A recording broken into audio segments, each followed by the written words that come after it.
I'm Sarah Baxley, and welcome to Pinky the Bear. This is my Mystics, Metaphysics, and Mindfulness channel, and I'm here today with your astrology forecast for the week of November 18th, 2018. So the two upcoming themes for this week are 1. Larger than life, and 2. Holiday full moon.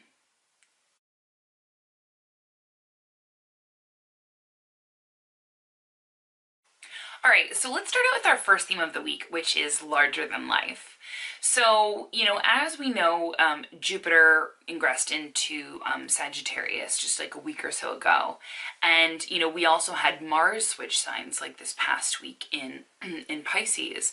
Now, both of these signs are mutable signs, and so essentially Mars and Jupiter are coming to make a square this upcoming Monday on the 19th. And we've potentially been kind of feeling a little bit of this energy kind of before the last few days, and I think that we'll kind of continue to feel it a few days after. But essentially Mars is kind of like the planet of like assertion, aggression, and drive, and like sheer will, and kind of the way that we kind of go after what we want.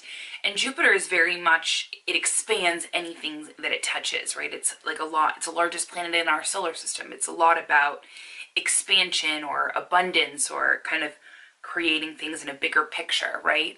So when you have Mars come to square Jupiter, right, kind of creating that 90-degree angle, it's almost like we kind of want to bite off more than we can chew, right? So Mars is kind of wanting to go, go, go, and Jupiter's like, yeah, let's do this, and let's do it full force. But kind of having those two energies, it can cause a couple things. One, obviously, like I said, biting off more than you can chew. It can also cause things like overspending. It can cause kind of like being a little bit like overzealous, or like wanting to like overachieve. So these are all kind of things for us to kind of keep in mind. It's definitely a week, which I know it's funny because there's, Thanksgiving, and I think a lot of families are going to be getting together, eating a lot of food and all of that kind of stuff. But definitely a Mars-Jupiter square is like a lot about kind of overindulgence a little bit. So just something to kind of keep in mind that though we have this square that's happening this upcoming Monday, we're potentially going to kind of feel the energy of it throughout the week, especially because we have Mars in forming a T-square with the full moon on Thursday, which also happens to be Thanksgiving Day.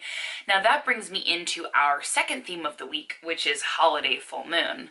So so basically this Thursday is a full moon, right? And a lot of families get together and share, meals together and whatnot for the holiday of Thanksgiving. Whether or not you celebrate that holiday, whether or not you're going to be, getting together with your family, there's still going to be a full moon on that day. And I know that traditionally a lot of families tend to get together. It's like one of the larger holidays or whatnot. So on Thursday, so lots of families and stuff might be getting together, and Thursday is, it's like this full moon, right? There's a lot of energy that's going on at a full moon. A full moon is essentially kind of like the full total kind of illumination and peaking point of energy, right? It's when the moon is in complete visibility from the light of the sun. And so, so there's going to be definitely a lot of energy. Earlier on in the day on Thursday in the morning, the sun moves into Sagittarius, right? So we've been in Scorpio season, right? The sun's been in Scorpio for about the last month, and it's getting ready to switch sides. So we will be also starting Sagittarius season on Thursday. So happy birthday to all of my Saggies out there, and happy solar return. And so, so we have that. So it's kind of like, what bit of watery energy that we have, right? Though we do have Mars in Pisces, which is a water sign now, we're kind of really, we had gone months and months and months without any fire in the sky at all. Not months and months and months, I'm exaggerating. It was how very Jupiterian. No, we had gone a couple months without any fire at all in the sky, and then it was like boom, Uranus and then Mercury and Jupiter, and now we have the sun that's going to go be into a fire sign as well. So just momentum is sort of picking up, right? And the sun is slowly getting, kind of closer to Jupiter as well. So on Thursday, on this holiday that a lot of families and stuff get together for, it's just kind of a dynamic day. There's a full moon on Thanksgiving Day, and I can't remember the last time that has happened. So it's just, there's there's definitely going to be kind of like an illumination and kind of like a coming together. Now, keep in mind we do have, you know, this, we've just started Mercury retrograde. Thankfully, we've gone out of the station, but, you know, Mercury's still kind of creating this square with Neptune. And Mercury is kind of like the way that we communicate, the way that we speak to one another, our thought process, and Neptune is a lot about blurring boundaries. So with those two making a 90-degree angle, that also kind of creates a theme this week of, you know, just kind of like things are like a little bit more hazy. So it's important for us to be really careful with our words, with the way that we're communicating, with, you know, just ensuring that, you know, miscommunications don't occur. So that's something that I would definitely keep in mind for Thursday as well. We also have Mars up in the mix, though it's there's about a 3-degree orb, but we have Mars up in the mix.